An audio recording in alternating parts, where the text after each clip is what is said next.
Hello and welcome to another episode of Earth911's Sustainability in Your Ear, the podcast conversation with a changemaker working to accelerate the transition to a sustainable, carbon-neutral society. I'm your host, Mitch Ratcliffe. Much of the waste in our world is the result of overstocking and excess inventory in business and government. As much as $600 billion in surplus goods are lying unused in some of the largest organizations in the world, including universities, hospitals, and industries that span the planet, like construction and heavy manufacturing. Rheaply.com, that's spelled Rheaply. Rheaply.com is an emerging resource reuse market. All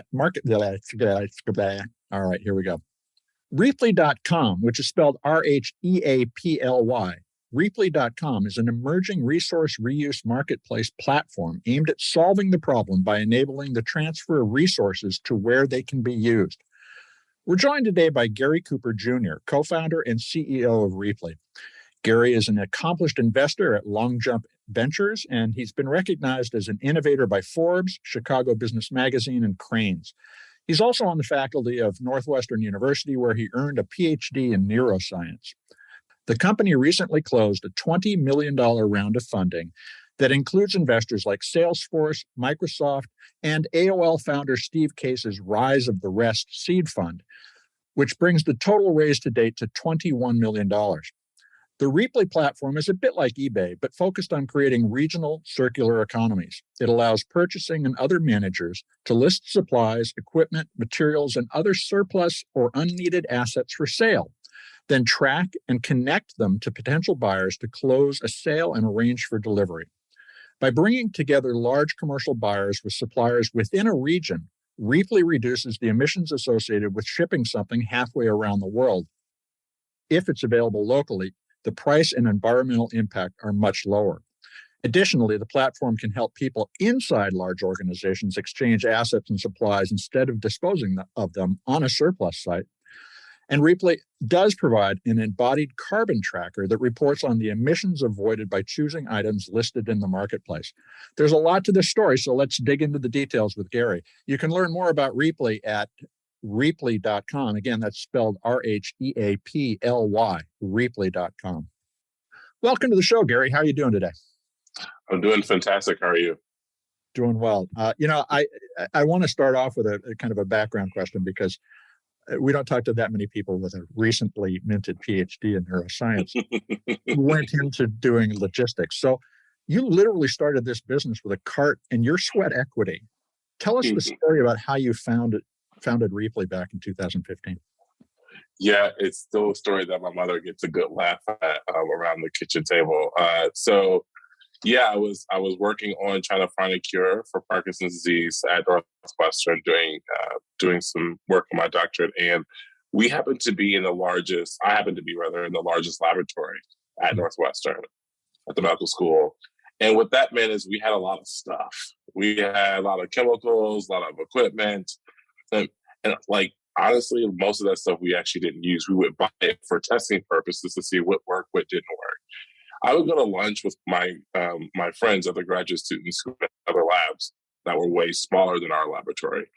And we would be at lunch, they would say things like, man, if I only had this, if I only had that, I could do these experiments. And I would sit there and think, oh, we have those things and we're not even using them. They're in the refrigerator, they're in the back room, they're in a drawer, out of sight, out of mind. And so one day I decided to go to my PI, my principal investigator, the head of the lab, and just say, hey, what if we just shared the stuff that we're not using anymore with other labs on our floor? Mm-hmm. He was like, I almost remember him writing something pretty dismissively and just looking up and going, okay, whatever, And so I went and got a cart and I piled the things that we were no longer using in the laboratory on this cart.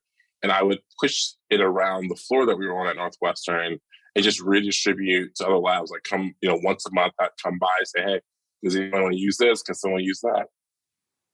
People actually loved it. And so much so that when I left Northwestern and went into kind of supply chain work at Ernst & Young, I would still get emails from people at the university 2-3 years later, like, hey, Garry, where's the cart? Where's the cart? And I would respond, sometimes I would respond, I'd say, I don't know where the cart is. I haven't been there for 3 years. And then one night I thought, wow, there needs to be a solution beyond the cart that doesn't have a single point of failure like me.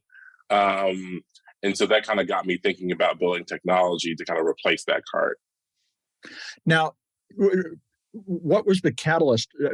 You have done some entrepreneurial work, but making the jump into starting a logistics company in a marketplace is quite a leap. What was the transformative moment for you? I think it was, I never, ever thought about starting a startup. Never mind starting a startup in this space. Again, I've been a lab rat. So I've been in a lab for 15 years, either in the cancer field or in the Parkinson's field my whole life. So if I were to do something in the business world, it would definitely be kind of in the biomedical world if I were to do anything. So I really never envisioned it. It literally was as pure and honest as my best friend, one at a bar. I think most things happen at a bar, right? Yeah. And I got one of these emails from Northwestern saying, hey, Garry, where's the cart?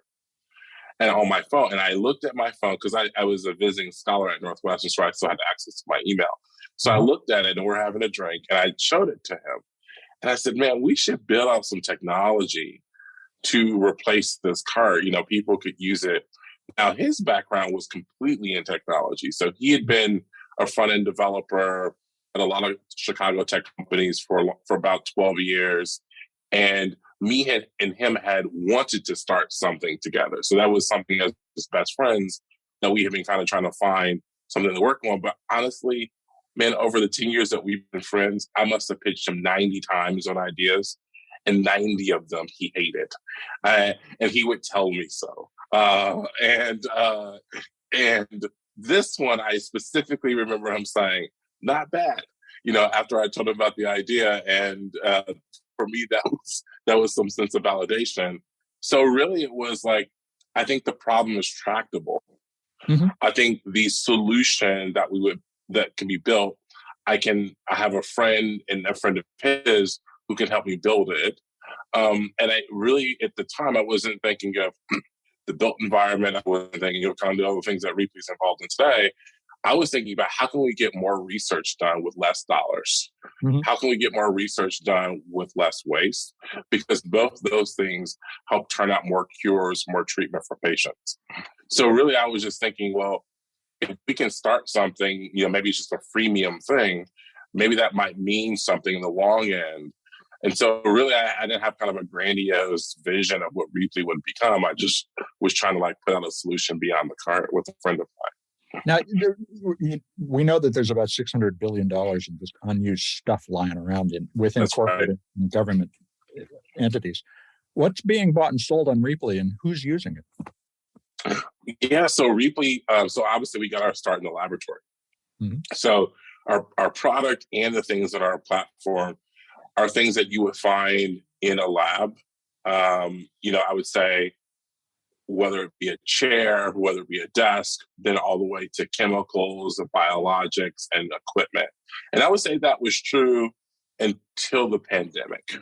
And then in the pandemic, what we started to see, and even to now, that a lot of organizations are rethinking their physical footprint, right? So they are decommissioning sites. They are reducing their corporate headquarters, either footprint or altogether. They're re-engineering spaces that they continue to have. So they're not just offices, they're flex spaces, they're event spaces. So with all that, what ends up happening, at least in our hands, we see a lot of movement of physical assets in what we call the workplace resource category. So whether it be desks and chairs, whether it be fixtures, whether it be new pieces of equipment, replacing old pieces of equipment, from a building infrastructure perspective, especially as a lot of buildings go to net zero. So that has just caused us to really focus in over the last, I'd say, 2.5, 3 years, really on the FF&E, fixtures, furniture, and equipment space. So most of the things on Rheaply's platform today are either fixtures, furniture, and equipment. But, that's not to say that we don't still have a strong amount of things from the lab. Well, a lot of companies just look at that stuff as sunk cost. It's lost. And exactly. Pay somebody to take it out of there. how do you change their thinking about the fact that they've got value lying around? Yeah, so one of the things that I think has been most helpful for us is actually the impending movement around ESG. But uh, I think everyone's goal to reach at least net zero, if not get beyond zero. And so I think as we've turned it from, yes, you might think they're small dollar valued assets, or they might not be on your books, or quote, who cares? Well, it turns out, as your audience probably already knows, that 11% of the global greenhouse gas emissions comes from the manufacturing of things in the built environment, these same assets. So there's just no way that any business, notwithstanding carbon credit purchasing, which has its own, let's just say its own treatment, no business can get to net zero or claim to if they're not thinking about their built environment, and how to handle that. So I think what we've tried to do is turn the value argument not on like ROI, not on what you purchased it for, but on what's its impact to the planet. Because at the very, very end of the day, we don't have a market if we don't have a planet. Go ahead. Sorry, go ahead. No, and so I think and I think that actually a lot, I know a lot of folks in kind of this space now, in the sustainability and the climate tech space, in particular the circular economy space. And one of the things that we kind of try to think about is our business cases aren't to how much money can I save this quarter or this month. The business case should be, how can I create a community and an environment in which my business can thrive.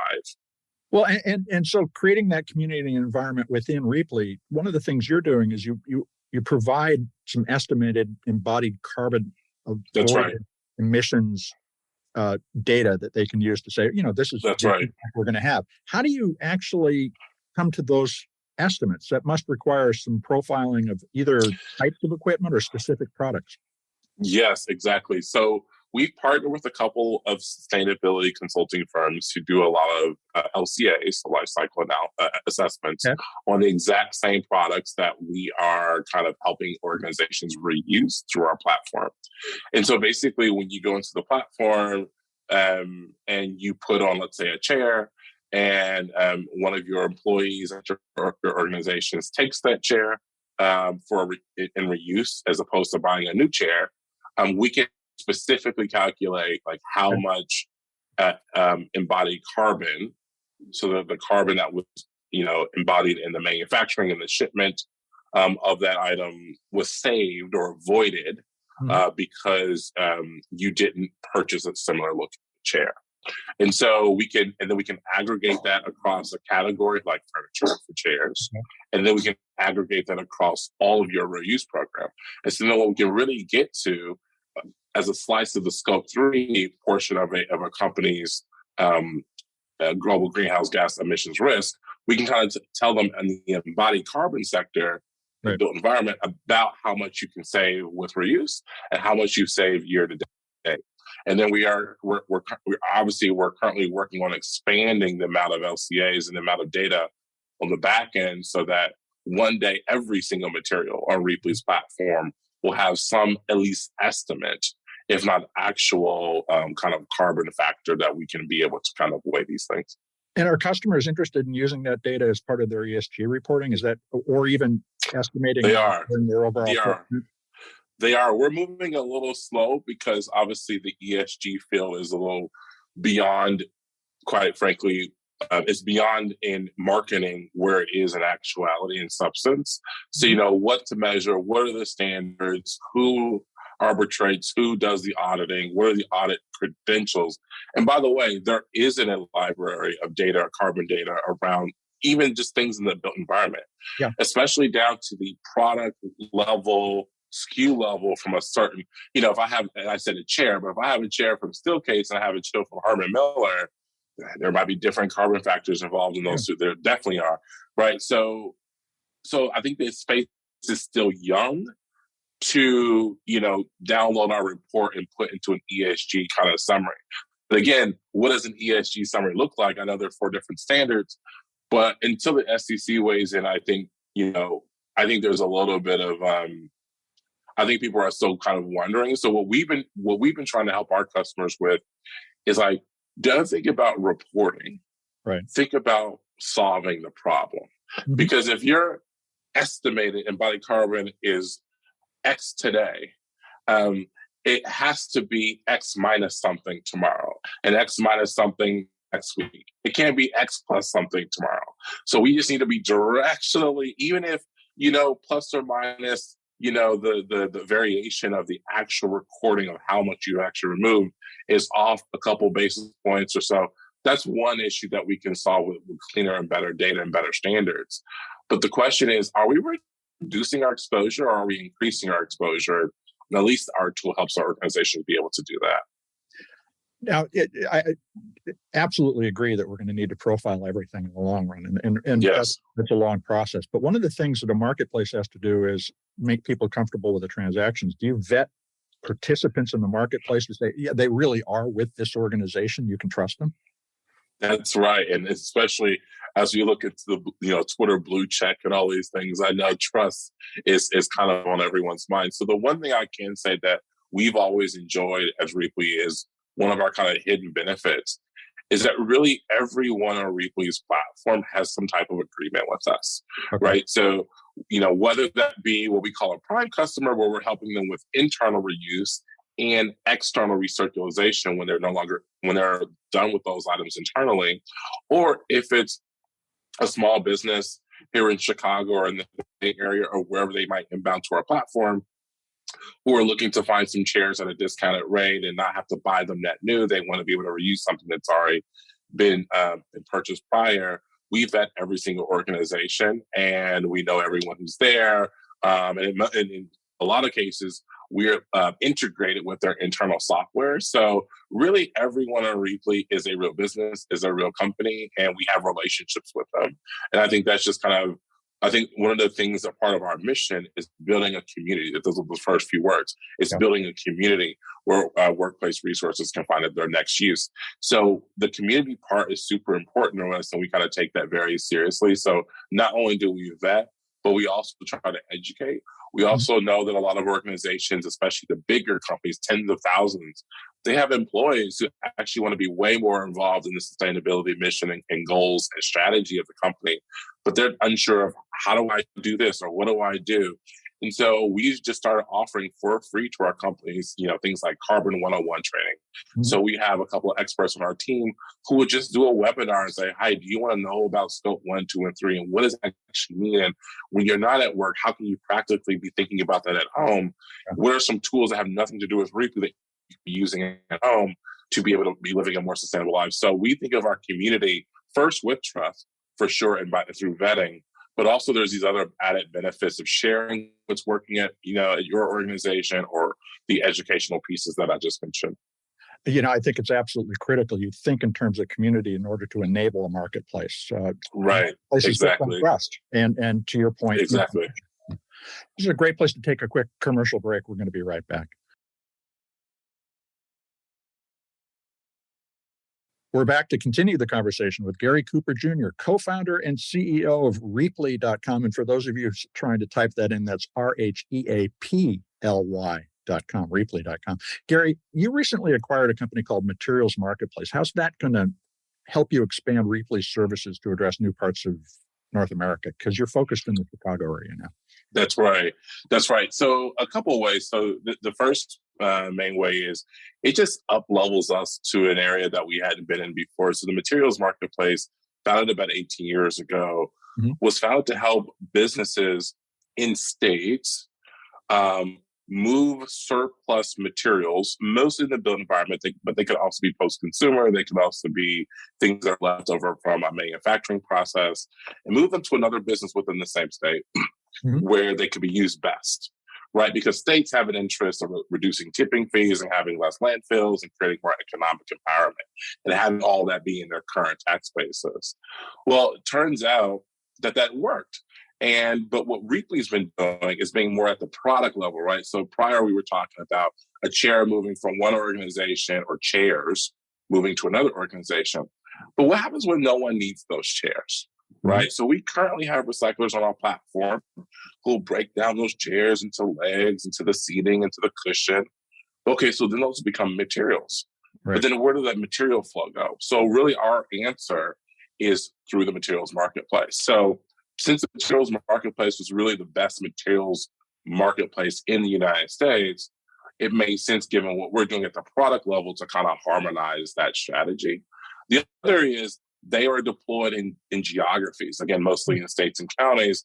And we Rheaply are looking to go to 50 cities over the next, by mid-2024, and set up our reuse program with the Department of Environment or Department of Sustainability within that city or county to cause, again, B2B reuse, especially of built environment material. So when we thought about how they're deployed, how we're deployed, how they are about materials, we're about products, it really just kind of made sense to kind of work together. And then lastly, one of the co-founders actually of Materials Marketplace has been on our team for about a year and a half.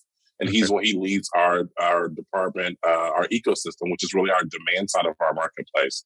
So it just made sense from a personnel, kind of a thematic, obviously values aligned, and then just from a go-to-market side also made sense. And so we couldn't be happier. And we're excited to kind of get reuse into every single community in the United States. Now, like I said, you're focused in Chicago, and you just described the efficiencies that are created in regional markets. But a lot of the companies we talk to in this space talk globally and shipping stuff halfway around the world. So I want to ask you, how big geographically speaking, does a circular market need to be efficient? And I guess the other side of that question is, how compact geographically yet? And it's a great question. And I think there's kind of a high level answer to that, which is like, an economy that's like $1 trillion economy. I think Chicago's $1 trillion GDP economy, certainly has the makeups to have circularity within its own borders. But if you just look downstate to Rockford or to Peoria or even to Champaign-Urbana with U of I there, one might ask the question, is there enough motion and is there enough dynamicism in those local markets to actually create circularity within those local markets? So the kind of nifty thing that we've done at Rheaply is really think in the future, even today. So the way it works at Rheaply is a community is kind of digitally gated, but it's actually all on the same platform. And I say it this way: if one of your listeners was to go on the Rheaply's platform, especially if you're in San Francisco, you can actually log on for free. And you were to go into the exchange, you would see items that were just in San Francisco. If you go and click the radius button, you can change your radius from just being in the San Francisco market to being all California. Right. Or you can change your radius button to being all the United States. So what we're trying to do is force hyper-localization, but you can actually override that. And what the thing that we're trying to do is say, hey, first dibs should be as closest to you as possible. So if you got on a plane from San Francisco and dropped yourself in New York, the platform would reorder and you would see everything in New York. You wouldn't even see anything from San Francisco. So it isn't that these regional circular marketplaces aren't connected. They are all connected and they're all on the platform. We're just trying to give kind of first dibs and better connection to the people who are physically close to each other. So really what we're talking about is not a circular economy, but a nested set of... It's a nested group. Exactly right. Exactly right. So are you enabling people to become acquirers of material and resources so that they can create their own business and sell through Rheaply? That is actually our biggest dream. So our biggest dream is that, in 2.5 years, there are people creating storefronts on Rheaply's platform. This is the exact same way. You can actually do this functionality right now, like you would have at Shopify, which is, hey, I have, I'm a repairer, I'm a remanufacturer, or hey, I'm just a small business person who likes old couches or old doors or old tables, and I want to refashion them. Great. You can put them on the platform. You can take a link. You can put your own branding onto the platform, and you can host that link, and it's just your storefront. So you don't see all the other stuff from all of our other customers. People who use that link would just see the items that you're offering. So it does kind of have that Etsy or that kind of Shopify feel But then someone could kind of enter Rheaply's network, and in Rheaply's network, they would see all the items that are being shared between businesses in that local area, and then again, they can go and kind of expand the radius of where the algorithm is searching from. And then we have it also super private. So a lot of our organizations just want to start with internal reuse, especially if they're big organizations going through a transformation. So they might say, hey, Garry, we don't want to share our couches just yet. We just want to share with the external world. We just want to share them internally. So you can also lock it down so only the people you invite can also see these items. So we kind of have all that power in between. So how do you benefit and make a profit when it's internally transferred? Is there a fee for facilitation? There is. So the easiest way to think about Rheaply is in kind of two buckets. So the first bucket is we're a traditional SaaS company. So we will, under a SaaS license, allow an organization to use our software for internal reuse. The second bucket to think about Rheaply is a very traditional kind of marketplace or exchange platform.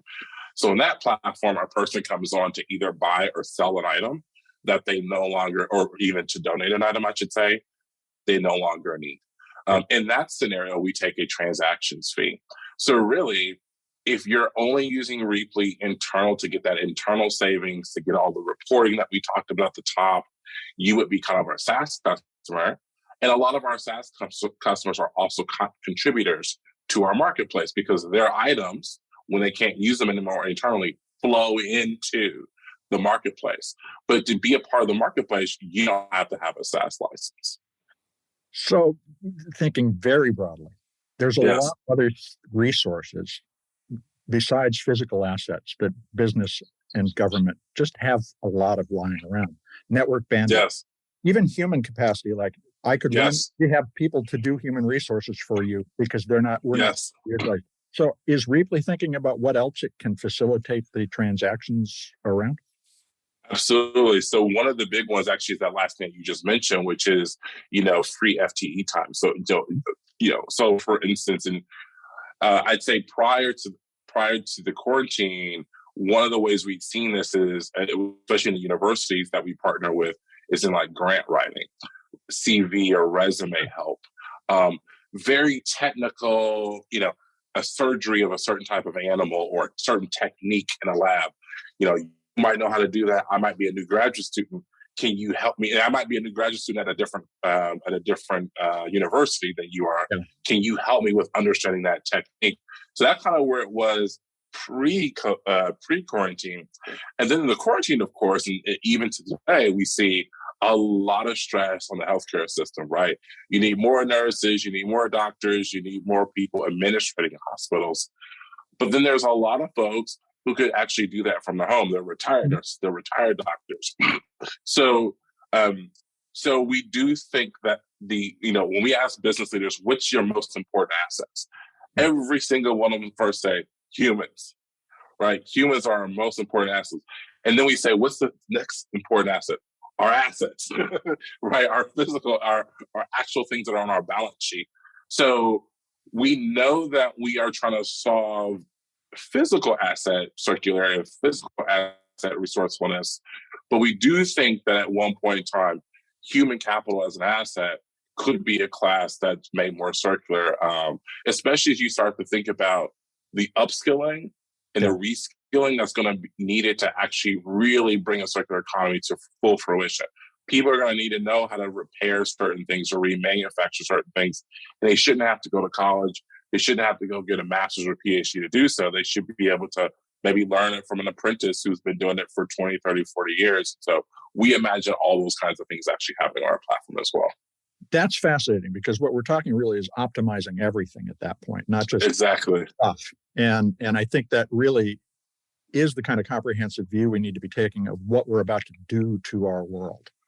Exactly. And that's the promise of having $600 billion of assets that are unused. You actually, it's not just getting them back into the economy, it's actually using them to bring about another economy, because that economy is going to have to move them. It's going to have to repair them. It's going to have to resell them. It's going to have to account for them. And we think in that there is a massive jobs program. And so when we go to cities, when we are talking in the States, we don't think of circularity just as a sustainability. Of course it is. We don't think of it as just like a cost savings. Of course it is. We think of it actually as a local jobs program. And that is, in some ways, is another tip of why we've made our platform hyper locally focused, even though everything is on the same platform. Because if you're going to have a transaction, you want someone who's going to locally, someone who's going to ship it locally. Mm-hmm. Well, then that's just a person someone just got a job and moving one thing from an organization to another, and then so forth and so on. So what's your advice for an entrepreneur? And that could include an employee in a company thinking, how do I become more valuable to the company? What's your advice about picking an industry to introduce circular practices? Yeah, so I think my advice, well, I say that anyone, either in the climate, in entrepreneurship, I think the hardest thing to do is to get started. Yeah. There's a lot of planning. You can have a lot of great decks, a lot of great memos. You can talk to a lot of brilliant people who've done so many incredible things. Turns out the hardest thing is actually starting someplace, because you got to make a decision. You got to have the trade-off. What am I going to be able to do? What can't I solve today? So I think one is starting. I keep a journal. So there are some things that I can't, quote, start tomorrow in our business, but I write about it. I continue to think about it. So even if starting doesn't have to be going in your business license, it could literally just be, I have an idea. I'm going to start on paper, sketching it out of how that might work. So that's one bit. The second bit, when I think about circularity, I really think about finding the materials that have definite waste streams. So if you look at U.S. The EPA actually maps all this data out. But if you look at all the waste streams, and you look at plastics, if you look at C&D, construction demolition material, built environment material, if you look at food, if you look at any of these categories, you see that they're massively. They take up 90. Those three take up 90% of our current waste streams in the United States. So if I were to start a circular business again, I would think, well, those would be material types that I would want to start to make circular, because they are definitely contributing to the overarching waste problem. Then I go look at, from a carbon perspective, what's the estimates of, if we were to reuse 10%, 50% of any one of those types of materials, what would be the carbon savings? Mm-hmm. And then I can start to isolate as an entrepreneur. Okay, here are material types that would both be a carbon win and a waste win. And then I go and ask, I think, the most important question: so what? Does anyone care about these assets? Do they have any kind of resale value or net new purchasing value? Are they gunked up in our global supply chain? So even if they're low value, it'd be good to have hyper local networks that you can find them. So if no one cares, no matter how passionate I am, the reality is, or we are, that no matter how much waste they could divert, how much carbon they could avoid, if no one cares about them, it's going to be hard to start a circular business in that field. That might be an extension of the work. So as I was saying before, we started in the lab space, right? So we started in the lab space. We have a mature business in the lab space.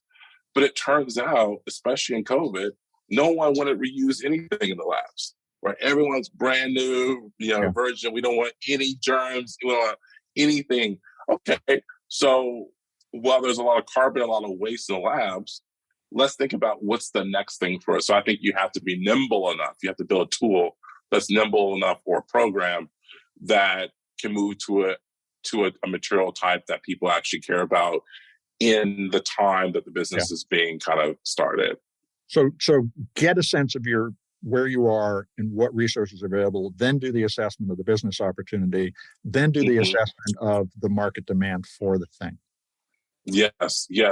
And I think the last thing I would say is it is one thing that we thought about late, because when we looked at the problem that Rheaply solved and talked to a lot of customers before we launched the company, prospective customers, we said the biggest problem is visibility. We don't know where things are.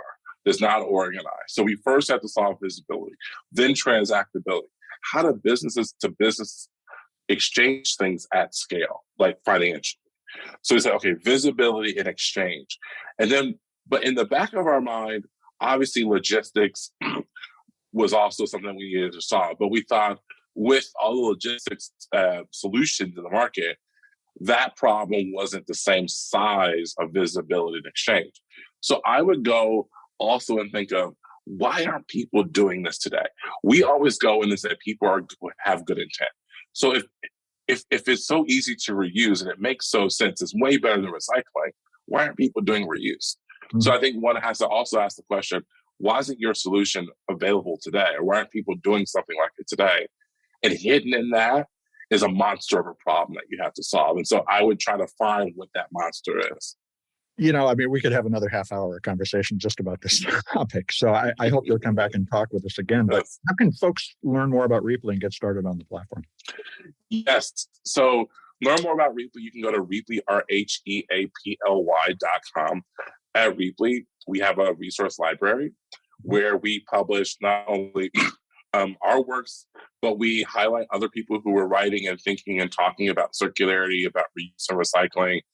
So it's not just about us, it's about people that we actually look up to and we learn from. So it's all literally all free. So just go to Rheaply.com. You can even go past our nice designs on our homepage and just go to the resource library. Beyond that, I write a monthly newsletter on LinkedIn called The Sustainable Business. And it's just chronicling different topics that come up to some of the chief sustainability officers that I speak to all the time.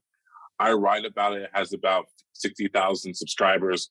It also is free. And we just love for people to fill out comments and challenge the thinking or things that you're working through, because I think we don't get anywhere unless we all have honest conversations. So really, so either one of those two things, you can find more about Rheaply and kind of what's up today. Well, Garry, thank you very much for taking time to talk with us today. Of course. Thanks for having me. Go reuse. We've been speaking with Garry Cooper Jr. He's the co-founder and CEO of Rheaply.com. And again, that's spelled RHEAPLY, Rheaply.com. It's a resource reuse marketplace for business, government, and large institutions that, as we heard, aims to create regional circular economies for the surplus stuff and resources lying fallow in organizations. I think the most important point to take away from this conversation is the immense value that can be activated to reduce waste. $600 billion of stuff just lying around is a lot of value to mine. If a company has 30,000 Herman Miller chairs and instead of paying for them to be sent to a landfill could instead earn, say, $3 million by selling them for $100 each, which is way below the list price, there's a lot of new revenue available to create the human and logistics infrastructure that is necessary for a circular economy to evolve and without incurring extra costs. The value that will drive the circular economy is already available. It just needs to be activated. Circular economies will also create and keep value within regions while supporting improved global efficiency. The other key point today is the need to profile the resources available to us, not just the natural resources that have been increasingly measured by science, but also measuring the built and human resources that make up our economy.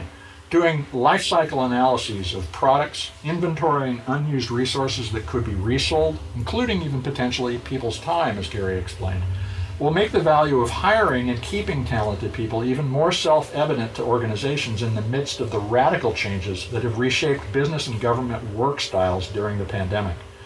Garry put it this way when we were talking off-air. Rheaply wants to be the Google Maps of the business world. And I take that to mean that they need to profile everything we use. And wouldn't it be an amazingly efficient world if we actually understood it the way we're beginning to understand nature? So check it out. Go take a look at Rheaply and see whether or not you, as an employee within a company, looking at a lot of unused resources, could create value. Maybe you could even start a business. What happened on Etsy and on eBay that has enabled a vibrant local or artisanal economy could happen in every aspect of our lives. I hope to take a few minutes to share this podcast and all the others that we've done, more than 250 now, with your friends, family, neighbors, and coworkers. You all are the amplifiers that spread the ideas that we collect here on sustainability in your ear.